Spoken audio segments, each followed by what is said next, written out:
नमस्कार दोस्तों, क्या आपने कभी सोचा है कि अगर भारत के उपराष्ट्रपति वाइस प्रेसिडेंट ऑफ इंडिया अपना कार्यकाल पूरा किए बिना ही इस्तीफा दे दे तो क्या होगा? यह एक बहुत ही शॉकिंग सा सवाल है, लेकिन ये सवाल खड़ा हो चुका है because vice president of India ने रिसेंटली रिजाइन दिया है। चलिए, हम सारे के सारे कॉन्स्टिट्यूशनल जो प्रोसेसेस हैं और जितने भी इलेक्शंस इंटरिम अरेंजमेंट्स जो भी चीज़ें होने वाली है इस सिनेरियो के बाद, उसको एक एक करके आराम से जो है अपने इस माइंड मैप में समझने का ट्राई करते हैं। तो सबसे पहले वाइस प्रेसिडेंट ऑफ इंडिया, उनके रिलेटेड जो है जो क्राइसिस खड़ा हुआ है मिड टर्म वैकेंसी, उसको समझते हैं। तो मिड टर्म वैकेंसीज को समझने से पहले हमें ये देखना पड़ेगा कि हिस्ट्री में ऐसा कभी हुआ है। हाँ, हुआ है। हिस्ट्री में जो है अगर आप देखें तो ये तीसरी बार हो रहा है जब मिड टर्म में जो है कोई vice president of India resign लेकर आ गया है कि रेजिग्नेशन मुझे देना है। इससे पहले कौन थे? तो वीवी गिरी ने जो है मिड टर्म में जो है उन्होंने जो है रिजाइन दिया था। आर वेंकटरमन, उन्होंने भी जो है रिजाइन दिया था, पूरा टर्म खत्म नहीं किया। इंटरिम ड्यूटीज की अगर बात करें तो अब बीच में जो है इन्होंने जब रेजिग्नेशन दिया है तो अब कौन जो है इनका पदभार संभालेगा? तो संविधान में अगर देखें तो कोई एक्टिंग वाइस प्रेसिडेंट का कुछ ऐसा उल्लेख नहीं किया गया है। राज्यसभा चेयरमैन जो वाइस प्रेसिडेंट होते हैं, अगर वो ना रहें, वो अगर रिजाइन दे दें, तो उनकी जगह पे डेप्यूटी चेयरमैन जो है क्या करते हैं, पूरी राज्यसभा को डिसाइड करते हैं। अभी हाल के समय में जो डेप्यूटी चेयरमैन है वो हरिवंश नारायण सिंह है। वो अभी क्या करेंगे, राज्यसभा को चलाएंगे। फिर इलेक्शन कैसे किए जाएंगे कि भाई elections to fill the vacancy जो अभी रिसेंटली क्रिएट हुई है वाइस प्रेसिडेंट के डिजिग्नेशन के बाद, तो कोई डेडलाइन नहीं बताई गई। जैसे प्रेसिडेंट की डेडलाइन बताई जाती है, वैसे कोई भी डेडलाइन नहीं बताएगी कि इतने समय के अंदर आपका क्या हो जाना चाहिए, चुनाव हो जाना चाहिए। बस इतना बोला है कि as soon as possible election हो जाए तो बढ़िया है, नए उपराष्ट्रपति आ जाए तो बढ़िया रहेगा। इलेक्शन कमीशन शेड्यूल अनाउंस करता है कि कब इलेक्शन होंगे वाइस प्रेसिडेंट के, और नया वाइस प्रेसिडेंट जो भी चुनकर आएगा वो पूरी तरीके से 5 साल का टर्म अपना कंप्लीट करेगा आने के बाद। बात करते हैं इलेक्शन प्रोसेस की। तो इलेक्शन प्रोसेस में अगर हम ध्यान से देखें तो इलेक्शन प्रोसेस कुछ इस प्रकार से कहता है कि इलेक्टोरल कॉलेज मतलब कौन लोग वोट करेंगे वाइस प्रेसिडेंट के चुनाव में। तो दोनों ही हाउसेस, राज्यसभा और लोकसभा के हाउसेस के जो मेंबर्स हैं, जो एमपीस हैं, वो वोट करेंगे। और जो राज्यसभा में 12 नॉमिनेटेड मेंबर्स होते हैं वो भी क्या करेंगे, स्पेसिफिकली वोटिंग देंगे। स्टेट लेजिस्लेचर का यहाँ पे कोई भी काम नहीं है, वो यहाँ पे वोट करने नहीं आएंगे, ना ही आम जनता वोट करेगी। सिर्फ और सिर्फ दो मेंबर्स, कौन से, राज्यसभा के और लोकसभा के एमपीस, यही सब क्या करेंगे, वोट करेंगे। वोटिंग की अगर बात करें तो वोटिंग जो है कहाँ पे होगी, तो पार्लियामेंट में होगी, नई दिल्ली। सीक्रेट बैलेट सिस्टम है, प्रोपोर्शनल रिप्रेजेंटेशन है, सिंगल ट्रांसफरेबल वोट रहेगा, और एमपीस जो है एक कैंडिडेट की तरह रहेंगे। ठीक है, और हर वोट को इक्वल वैल्यू की तरह ट्रीट किया जाएगा। कोटा की अगर बात करें, कोटा कैलकुलेशन कितना है, तो भाई total valid votes divide by 2+1। ठीक है, कौन जीतेगा, जैसे 200 मान लेते हैं, टोटल वैलिड वोट लगा लेते हैं, 200 बाई डिवाइड बाय 2, यानी 100+1, मतलब 101 वोट अगर किसी के आ गए तो वो जीत जाएगा। मतलब इनडायरेक्टली टोटल जितने वोट्स पड़ेंगे डिवाइड बाय 2+1 करना है, तो आपका समझ लीजिए नया वाइस प्रेसिडेंट आ जाता है। एलिमिनेशन और वोट ट्रांसफर किया जाएगा अगर कोई कैंडिडेट्स कोटा मीट नहीं करता है तो। अब ये जो स्पेसिफिकली आपका इलेक्शन प्रोसेस है, ये आर्टिकल 324 में मेंशन्ड है, जो कि वाइस प्रेसिडेंट के इलेक्शन को जो है करवाता है इलेक्शन कमीशन ऑफ इंडिया। ठीक है। प्रेसिडेंशियल और vice presidential election act 1952 use किया जाता है प्रॉपर प्रेसिडेंट या फिर वाइस प्रेसिडेंट के इलेक्शन के लिए। रिटर्निंग ऑफिसर मतलब इस पूरे इलेक्शन को कौन देखेगा, तो secretary general of parliament house, जो कि रोटेशन बेसिस पे जो है चेंज होते रहते हैं। ठीक है, तो ये इंपॉर्टेंट था इलेक्शन प्रोसेस के लिए। कॉन्स्टिट्यूशनल प्रोविजन की अगर बात करें तो संवैधानिक पद पे जब देखें वाइस प्रेसिडेंट हैं तो बहुत सारे कॉन्स्टिट्यूशन में दिए गए आर्टिकल्स आपको पता होने चाहिए जो आपके वाइस प्रेसिडेंट के साथ लिंक होते हैं। जैसे आर्टिकल 63 बोलता है कि एक वाइस प्रेसिडेंट तो होना चाहिए। आर्टिकल 64 कहता है कि जो वाइस प्रेसिडेंट है वो क्या रहेंगे, एक्स ऑफिशियल चेयरमैन रहेंगे राज्यसभा के।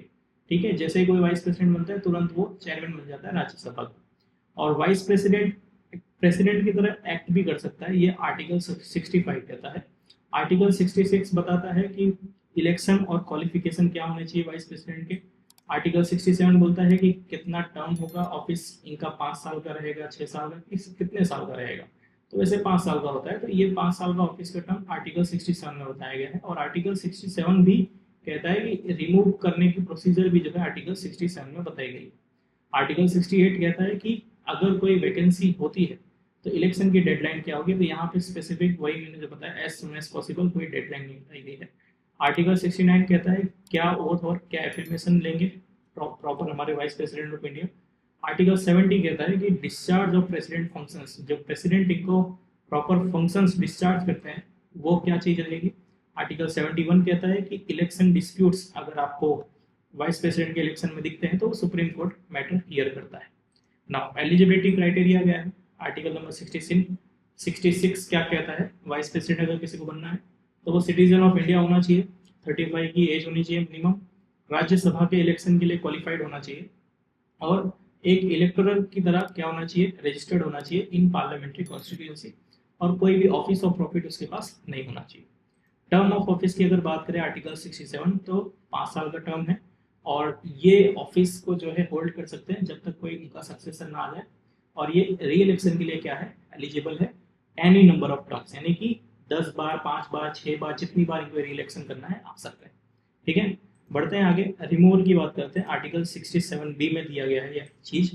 तो कोई फॉर्मल इम्पीचमेंट रिक्वायर्ड नहीं है जैसे प्रेसिडेंट के लिए होता है, इनको बस एक रेजोल्यूशन पास करना होता है राज्यसभा में, तो आप इनको जो है रिमूव कर सकते हैं वाइस प्रेसिडेंट को। इफेक्टिव मेजोरिटी चाहिए जिसमें ऑल सभी मेंबर्स वहाँ पे जो प्रॉपर है राज्यसभा के वो चाहिए होते हैं। फिर इसको जो है लोकसभा में सिंपल मेजोरिटी से अगर पास कर देते हैं तो आप हमारे जो वाइस प्रेसिडेंट है उनको रिमूव कर सकते हैं। 14 डेज का एडवांस नोटिस आपको देना पड़ेगा वाइस प्रेसिडेंट को। ठीक है, और चेयरमैन और डेप्यूटी चेयरमैन क्या होते हैं स्पेसिफिक जगह क्या है, तो ऑफिस को जो है प्रेसिड करते हैं अगर कोई भी रिमूव कर दिया जाता है वाइस प्रेसिडेंट को तो। ठीक है, ये आर्टिकल 92 कहता है। नाउ आगे बढ़ते हैं, पावर एंड फंक्शंस क्या है। तो एक तो पहले तो राज्यसभा के एक्स ऑफिशियल चेयरमैन है, तो कोई भी चेयरमैन होता है किसी भी हाउस का तो वो सेशन को प्रिसाइड करता है, ऑर्डर डेकोरम मेंटेन करता है। लोकसभा के स्पीकर के सिमिलर पोस्ट है ये।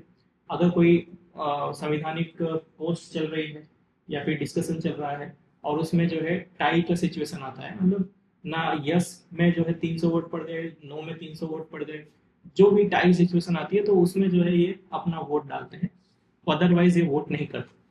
ये कमिटीज में जितने मेंबर्स हैं उनको अपॉइंट करते हैं, ये खुद चेयरमैन होते हैं कौन सी कमेटी के, तो business advisory committee, rules committee, general purpose committees के। फिर इनका जो इंटरप्रिटेशन होता है कॉन्स्टिट्यूशन के ऊपर ये फाइनल होता है, और ये डिस्क्वालिफिकेशन भी डिसाइड करते हैं under the 10th schedule of constitution of India. ठीक है, अगर कोई बंदा जो है एमपी जो है लग रहा है डिस्क्वालिफाइड हो सकता है तो इसको ये डिसाइड करेंगे, और ये डिसीजन जब लेंगे तो इनका फाइनल डिसीजन माना जाता है। बट स्टिल इनके डिसीजन को जो है सुप्रीम कोर्ट में आप चैलेंज कर सकते हैं, ये अप्रूवल दे सकते हैं for the breach of privilege questions को, और ये हाउस को एडजर्न और सस्पेंड भी कर सकते हैं। ठीक है, नाउ बढ़ते हैं, अगर ये एक्ट एज प्रेसिडेंट, अगर ये प्रेसिडेंट की तरह एक्ट करते हैं, अगर प्रेसिडेंट अपनी पोस्ट खाली करता है, वहाँ कोई प्रेसिडेंट नहीं है, तो ये 6 महीने के लिए क्या कर सकते हैं, मैक्सिमम 6 महीने के लिए प्रेसिडेंट बन के रह सकते हैं।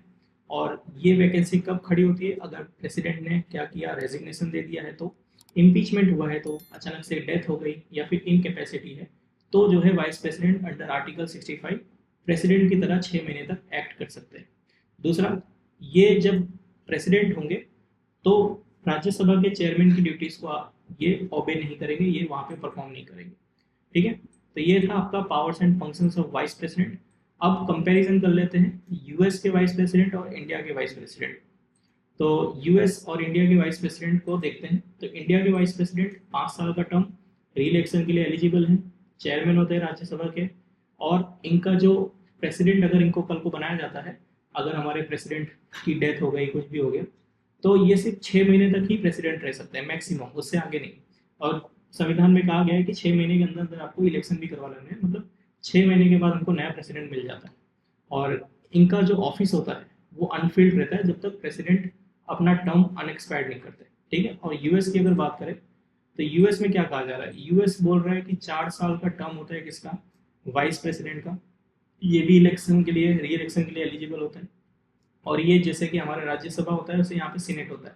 तो ये जो है प्रेसिडेंट होते हैं सीनेट के। और ये इंपॉर्टेंट लाइन है, अगर प्रेसिडेंसी वहाँ पे खाली होती है, मतलब वहाँ पे यूएस के प्रेसिडेंट अगर रिजाइन देते हैं, तो वाइस प्रेसिडेंट जब प्रेसिडेंट बनता है तो वो अनएक्सपायर्ड टर्म के लिए बनता है। यानी कि अगर मान लेते हैं कोई प्रेसिडेंट है, 4 साल का प्रेसिडेंट बना, पर पहले साल ही रिजाइन दे दिया और 3 साल उसके पास पड़े हुए हैं प्रेसिडेंट के पोस्ट के लिए, तो वाइस प्रेसिडेंट जब प्रेसिडेंट बनेगा तो 3 साल के लिए कंटिन्यू जो है वो प्रेसिडेंट रहेगा। अगर इंडिया में सीन होता तो वो सिर्फ और सिर्फ 6 महीने रहता, बाकी का जो टाइम होता वो नया प्रेसिडेंट आके प्रेसिडेंट की पोस्ट हैंडल करता। बट यूएस में ऐसा नहीं। तो बस इतना छोटा सा डिफरेंस है इंडिया और यूएस के वाइस प्रेसिडेंटशिप के बीच में। तो ये था आपका, कह सकते हैं, वाइस प्रेसिडेंट के रिगार्डिंग पूरा in depth analysis. I hope आप सबको वीडियो पसंद आई हो। वीडियो पसंद आई हो तो आप लाइक करें, शेयर करें, सब्सक्राइब करें। Thank you so much.